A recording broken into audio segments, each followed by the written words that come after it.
Imaginez que vous fermez les yeux en cet instant précis et que vous vous voyez, exactement là, maintenant. Peut-être êtes-vous profondément enfoncé dans le canapé moelleux de votre salon, une lampe dorée et tiède vous enveloppe les épaules comme une écharpe de cachemire.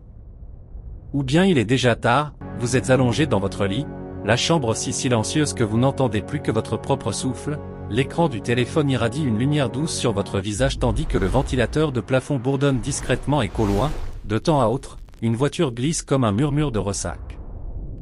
Mais l'univers n'est pas cet espace froid et vide que nous nous plaisons à imaginer. Figurez-vous plutôt un immense tissu vivant, souple, respirant, qui se dépose délicatement sur tout ce qui existe. Ce tissu se laisse étirer, plisser, il suffit de l'effleurer du bout du doigt pour que des ondes naissent et courent à sa surface. À l'instant même, vous êtes posé sur une grosse boule bleue nommée Terre, une sphère de verre lourd qui creuse profondément ce tissu cosmique. Cette dépression, c'est ce que nous ressentons chaque jour sous le nom de gravité. Elle ancre vos pieds au sol, vous offre un appui sur à chaque pas et, lorsque vous êtes assis, cette sensation rassurante de poids dans votre corps. Ce tissu porte un nom, l'espace-temps.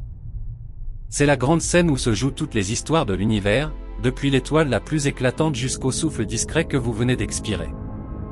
L'espace et le temps ne sont pas deux lignes froides et parallèles, ils sont deux fils de laine intimement entrelacés pour former un pullover qui s'étire et se resserre. Et le plus merveilleux, ce pullover vibre doucement au rythme du cœur battant de l'univers. Représentez-vous l'espace-temps comme un immense filet de pêche souple. À chaque pulsation de l'univers, le filet oscille et lance des ondes circulaires. Quand deux astres particulièrement massifs de trous noirs, par exemple dansent main dans la main à des milliards d'années-lumière, ils tirent sur les mailles en tournoyant. Des ondes naissent, se propagent à la vitesse de la lumière, traversent des ténèbres millénaires et nous parviennent chargées de l'énergie la plus colossale que l'on puisse concevoir. Les physiciens les nomment ondes gravitationnelles, de véritables tsunamis cosmiques. Et nous les avons bel et bien entendus. Des ingénieurs ont construit une oreille gigantesque baptisée Observatoire d'ondes gravitationnelles par interférométrie laser, en abrégé LIGO. Deux bras perpendiculaires de 4 km chacun, semblables à d'immenses pailles d'une pureté supérieure à celle de l'espace interplanétaire, ne tolèrent pas la moindre particule de poussière. Des faisceaux laser verts y circulent des centaines de fois, rebondissent sur des miroirs suspendus dans le vide et protégés par 4 étages de ressorts. Même le passage d'un camion lourd n'ébranle pas ces miroirs d'un millième de millimètre. Le 14 septembre 2015, à 5h50 et 45 secondes précises, LIGO Louisiane aperçut un délicat chirp. 7 millisecondes plus tard, le même chant a retenti à 3000 km de là, à LIGO Washington. Une note de 0,2 de seconde seulement, un petit oiseau qui monte d'un grave profond à un aigu cristallin. C'était l'ultime soupir de deux trous noirs situés à 1,3 milliard d'années-lumière. Le plus gros pesait 36 masses solaires, le plus petit 29.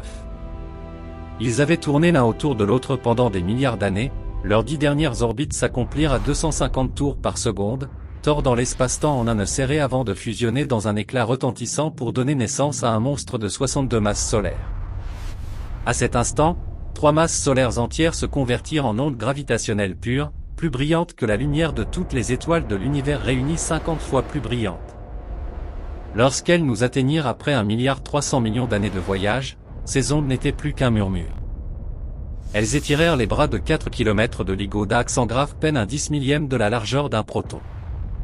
Imaginez un atome d'hydrogène gonflé jusqu'à la taille de la Terre, le déplacement mesuré serait alors celui d'un virus rampant à sa surface. Pourtant LIGO l'a entendu. Deux oreilles séparées de 3000 km ont applaudi en chœur l'univers. Aujourd'hui, le 5 novembre 2025, plus de 210 événements de ce type ont été catalogués dans le monde. Certains sonnent comme de l'eau chaude versée dans une tasse glou-glou. D'autres comme un coup de tonnerre boum. D'autres encore comme deux lames que l'on affûte chhh. Le 17 août 2017, deux étoiles à neutrons se sont percutées. À peine l'onde gravitationnelle détectée, 2 secondes plus tard, un feu d'artifice de rayons gamma, X, ultraviolet, infrarouge et ondes radio explosa. Pour la première fois, nous entendîmes et vîmes l'univers en même temps. Ces sons sont la carte d'identité du cosmos. Chaque courbe révèle la masse des astres, leur vitesse de rotation, la violence de la collision. Grâce à la forme précise de l'onde, les chercheurs savent aujourd'hui à quel point la matière nucléaire d'une étoile à neutrons située à 15 milliards de kilomètres est rigide, assez rigide pour renverser des théories entières d'Emmanuel. L'avenir sera plus bruyant encore. LIGO s'apprête à devenir, A+, 2 à 3 fois plus sensible, capable de capter plusieurs milliers de chirps par an. Sous les montagnes japonaises, Kagra écoute dans un silence absolu, à l'abri des séismes. L'Inde érige un 3e LIGO. 5 oreilles réunies localiseront bientôt chaque carillon cosmique sur une portion de ciel aussi petite que la Lune. Votre téléphone vibrera peut-être, il y a 5 milliards d'années, 2 trous noirs se sont embrassés. Écoutez en direct. Plus loin encore, LISA volera, 3 satellites formant un triangle de 2 500 000 km de côté, des lasers mesurant les distances au billionième de millimètre près. LISA entendra danser le trou noir supermassif au centre de la Voie lactée, des millions de naines blanches fredonnant en chœur et, surtout, l'écho des toutes premières secondes après le Big Bang, le souffle originel de l'univers. Savez-vous que, en cet instant même, des centaines d'ondes gravitationnelles vous traversent? Elles vous allongent d'un 10 suivi de 21 0 puis vous compriment à nouveau. Vous ne sentez rien, mais vous recevez un massage cosmique. Depuis la naissance de la Terre, vous baignez dans ce spa éternel. Votre GPS, lui, dit chaque jour merci à Einstein. Les satellites naviguent à 20 000 km d'altitude à 14 000 km par heure. Selon la relativité, le temps y coule plus vite parce que la gravité y est plus faible, mais plus lentement parce qu'il file vite. Bilan, leurs horloges avancent de 38 microsecondes par jour. 38 millionièmes de seconde, c'est peu, mais la lumière parcourt 30 cm en une nanoseconde. Sans correction, votre pizza arriverait 10 km plus loin dès le premier jour. Le tissu cosmique, lui, continue de grandir. Ce ne sont pas les étoiles qui s'éloignent, c'est le tissu qui gonfle, comme des raisins dans une pâte à brioche. Plus une galaxie est lointaine, plus elle s'éloigne vite, car entre nous la pâte lève davantage. Nous ne sommes pas au centre, l'univers se dilate uniformément, pas au raisin infiniment vaste. Depuis quelques années, nous savons que cette expansion s'accélère. Une énergie noire invisible, véritable compresseur caché, insuffle de l'air dans le tissu.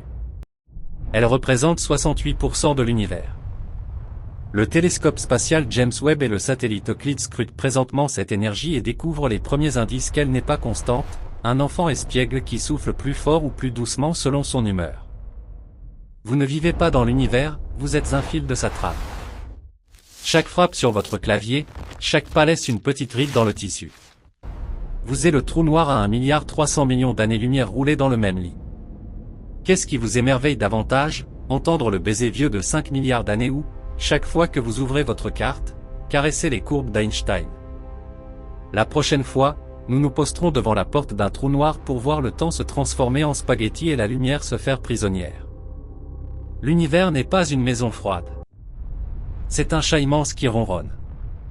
Quand vous ouvrez les yeux, il expire. Quand vous dormez, il vous prend dans ses bras et ronronne.